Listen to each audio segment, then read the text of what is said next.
What's my homies, DJ80 here, and today I'm doing a review of the HK Audio Polar 8 column speakers or line array speakers.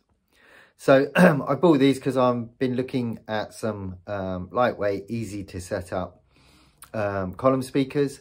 And as I've said in one of my previous videos, once you've had column speakers, you kind of never want to go back to using speakers and speaker stands. And I have been using some Yamaha DXR 15s Mark II. You can see a review for those on my channel. But I've missed my column speakers. I wanted something lightweight for my gigs, sort of 50 to 100 people and the schools that I visit. And I narrowed it down to Turbo Sound IP500s, the Bose L8 Pros,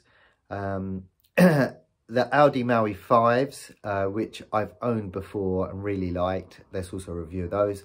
And then these HKs. And I settled on them because they have a higher power output than the Turbo Sounds. They're much cheaper than the Bose. And I've had the Mauis before, but I've also owned HK Polar 10s before. Really like the build quality and the performance on them. So decided to opt for the Polar 8s to see what they were like. So without further ado, let's take a look and see what we've got. So here's the boxes that they come in, and these are brand new boxes that have been opened and resealed. I want to give a big shout out to the shop called musicmatter.co.uk. I think it's in Lancashire.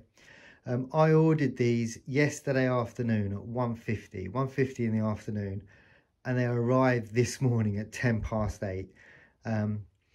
So wow, just amazing service. So big shout out to them. They are opened, and inside each box you get the sub. You do indeed get covers for the sub and for the column. You get, for the UK buyers, you get a 3-pin kettle lead, and you get your destructions, plus you get a 5-year warranty free of charge. And you get your columns, so you have a spacer column which you can use if you want, and then you have your columns with the tweeters in the top that and that fill the mid-range as well. So that's the same for both. And now I'm going to take them out their packaging and put them together. Right, just like its bigger brothers, these Polar 8s do come with bags, which is a Brucey bonus. And they are pretty much identical in setup. So you get 2 column pieces and you don't have to use both. Here's the centerpiece here. So it weighs about 2 kilos. And I'll just show you the top. So it's got these nice thick pins in, which help seat it into the base. And you can see the pins there. So if I just put this mid in, that slots in there quite nicely. And it because the way it's designed, it sits in really deep, which really helps with its sturdiness. So I can give that a little push. I'll push that there. And you see the column stays in and the whole unit moves. And because of the weight at the bottom, it pulls itself back. And that's the same if I go that way. In fact, there's a lot of resistance when I push that way. So it's going to be able to take a couple of knocks without toppling over, which is nice. And then the main top part of the column with all the mids in, same fitting, obviously nothing at the top, and then that slots in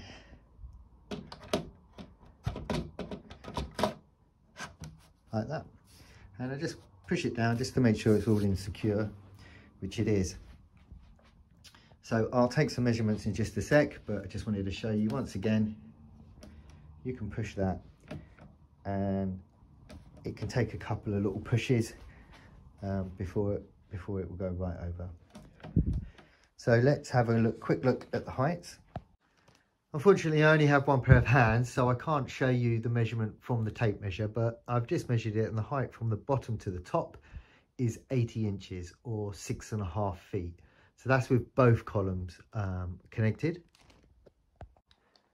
Using it with just one of the columns, the height is 49 inches or 4 foot 1 inch.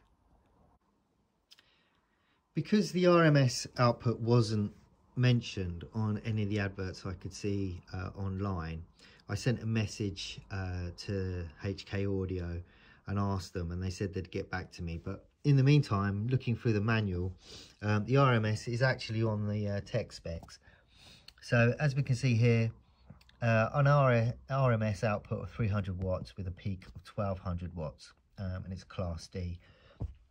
So that's quite good, and I think it's higher than with the exception of the Bose, that's higher than the other 3 speakers that I was considering. And also, just to confirm here, the total weight is 18.5. But for those of you looking for lightweight, the box at the bottom is 13 kilos. And then you've got your spacer and your mid and high at 2.3 and 3.2 respectively. So the Polar 8 comes with a 2 meter 3-pin plug, and our power on and off button is here.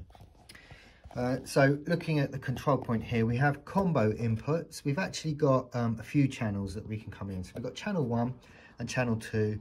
They're combo inputs, which means you can use XLR cables like these,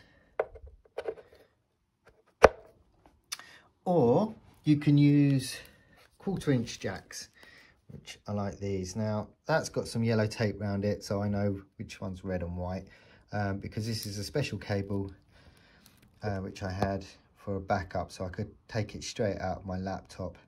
I don't use a laptop anymore, but these 1/4 inch jacks will also just go in there like that. In fact, extremely useful if you've got a wired mic. So my wired mic uses a 1/4 inch jack, which takes us on to our 3rd channel. So this is an RCA input. So the little red and white cables, hold on a sec, let me see if I've got one. So there we go, more spare cables. So these are 1/4 inch jacks into RCAs. These are the red and white ones. So they don't all look like this. Some are shorter, but they have red and white on. So ideal if you're using laptops or computers. Basically, they can just slot on like that. So what this means is you could use your laptop, or you could use a Bluetooth player to play an instrumental track and then plug in your mic and sing over it. So ideal for buskers or karaoke, or just sort of one-man band singers. And you can use multiple inputs, so it will play multiple inputs at the same time. So for instance, if you were using the mic and then you were playing an instrumental track through channel 3, that would enable you to sing over the instrumental. Right, what else have we got? Oh, also, I'm just going to take those off a sec. One thing worth noting is most combo jacks have a little clip here that you can press down that will allow you to release the XLR.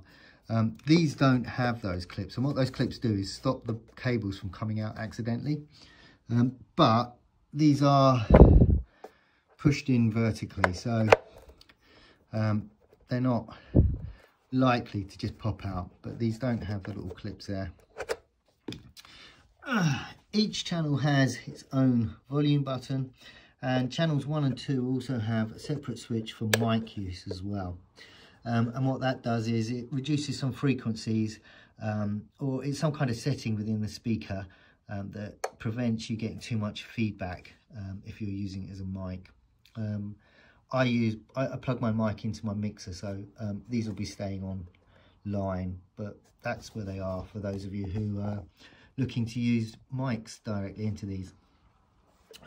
Our channel 3 has its volume switch, and this is also the volume switch for Bluetooth, which we'll go through shortly. And And then the main speaker has a separate control for the treble, for the sub, and for the master out. So it allows you to do a little bit more EQing from the actual speaker if you need to do it. We have a little button here, which is for the true wireless stereo link, which we'll do shortly. And then we have a mix out. So this is a direct line out, and what I could do is run an XLR cable out. I've got here, run it out from there, and then plug the other end into channel 1 here. So I can connect them with cables, or you can use the true wireless link, which we'll do in a moment. Just bear in mind, if you are using cables to connect your speakers from one to the other, that the output from here is whatever the output is from your main play out.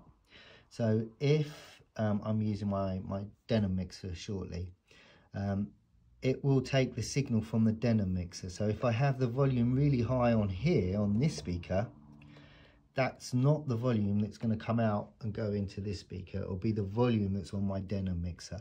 So if I wanted the same volume out of both speakers, I'd have to set both speakers to high. If you're setting up your speakers and you're not getting the same sound out of both of them, that's probably why. And then when we power it on, we've got a little power switch here, and then we have a little on light, and we have our limit light as well. So if you start peaking this speaker, that will flash. If it's on permanently, then you're pushing the speaker too hard, or this red light also comes on permanently if there's an error, if there's a problem with the speaker, so it kind of lets you know. So if the volume isn't particularly loud, but that red light's on all the time, then there's a problem with your speaker. So let's now try the Bluetooth. Oh, let's try out the Bluetooth function on this then. This is pretty straightforward and it's really good. So I've already had a practice with my phone.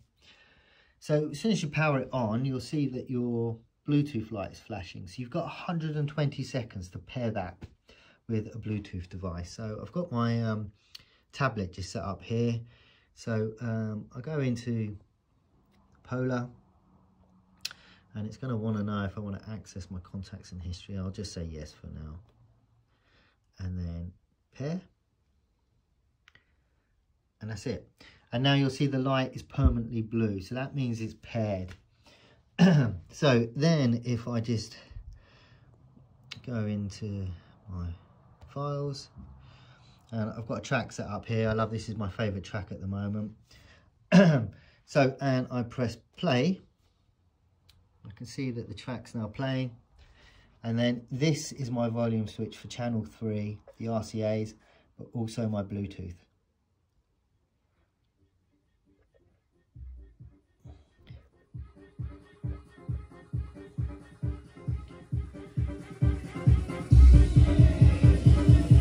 There we go, and we're connected.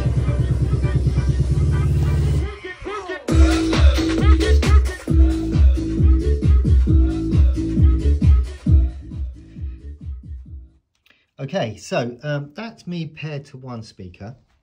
Now, I know what you're thinking. Can I use the tablet and pair it to two speakers from the tablet? No, you can't. I have tried it. What you need to do is you pair it to one speaker, and then we're going to use the TWS link, and this speaker will send the audio signal to this speaker. So let me just give me a sec. Okay, so we switch the speaker on, and you'll see that the blue light will flash on this to pair. We don't need to press that. We press the TWS link here, and that starts flashing, and then we press the TWS link on this one, and they should just connect straight away.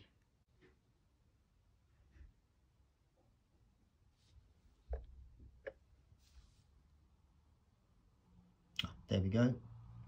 I had to press the pairing button. So you can now see just so from an angle here, that our TWS light on this one is permanently blue, and it's also permanently blue on this one as well. So they are now wired up, and what this means is that these speakers are talking to each other wirelessly, and when I play the music, it's going to play in stereo. Talking of music, I wonder if my song's still playing. No, let's put it there. All right, so let's turn the volume up.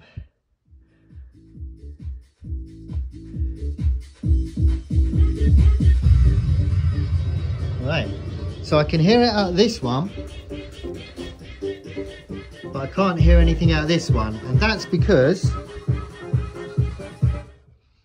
I haven't turned the volume up. So remember, you have to have the volume up individually. So let's take that one up. I've got this one down, and this speaker is now playing. So let's have them both on middle. Actually, let's do it a bit higher. I haven't got my tablet volume at full blast. Alright, so I've just got them set up without using the spacer, and I've got a couple of new leads as well, which I'm going to use. So I'm going to set them up, and we'll do a sound test. 1, 2, 3, 4, testing. 1, 2, 3, 4. 1, 2, 1, 2, 1, 2, 3, 4. 1, 2, 1, 2, 1, 2, 1, 2. 1, 2, 1, 2, 3, 4, 5, 6, 7, 8, 9, 10. I've set the speakers up, and I'm on 12 o'clock and 12 o'clock. I'm using my line in. That's on that speaker, and then I've got the same on this one, and I'm on channel 4 again. So I just press play. Okay, so I'm on my max there, I'm on 0, and this is it. We've got some little ones glowing already, look. Okay, so this is the size of the hall. It's not a huge hall, it's quite square. It's a school hall. And this is the back wall here, so. Right, I'm just going to go and turn them off a little bit. Alright, so I'm going to move the channel fader down to about halfway, and then just crank these up about a 9.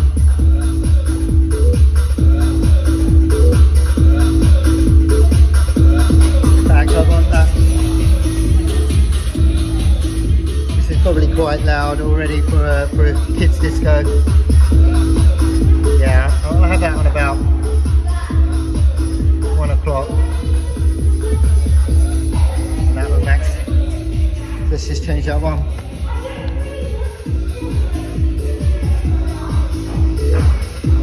Okay, and that gives me a bit of headroom there.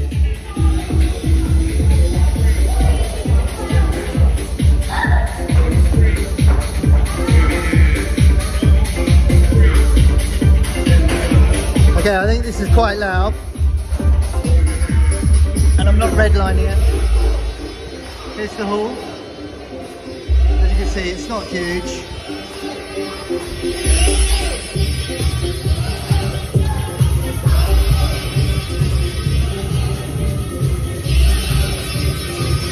Okay, so I'm at the back of the hall here. That's more than loud enough for key stage 1.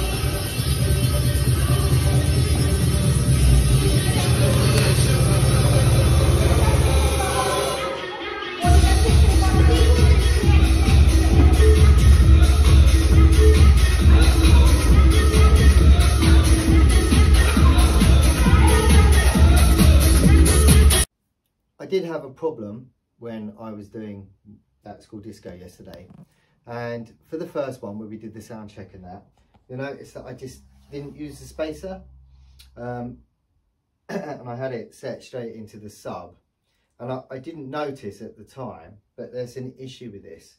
And what happened was the first disco was for ages 4 to 7, I think it is. So they only needed it at low height. We had a break, and then we had years 3, 4, 5 and 6 in, and a lot of the year 6s are taller. So I thought, right, during the break, I'll switch everything off, power it down, and I'll put the spacer into the speaker and have them set up like this. And then I then realised something bad was happening, and I'll show you because I can thankfully replicate the problem. So I had everything playing, as you can see. So this speaker was working fine. If I turn the volume up, you can hear the mids and highs, and there's bass coming out the bottom. But this speaker, when I turn it up, so you might be able to hear the bass there, but you can't hear any mids and highs. But you can if I push this column forward. I let go.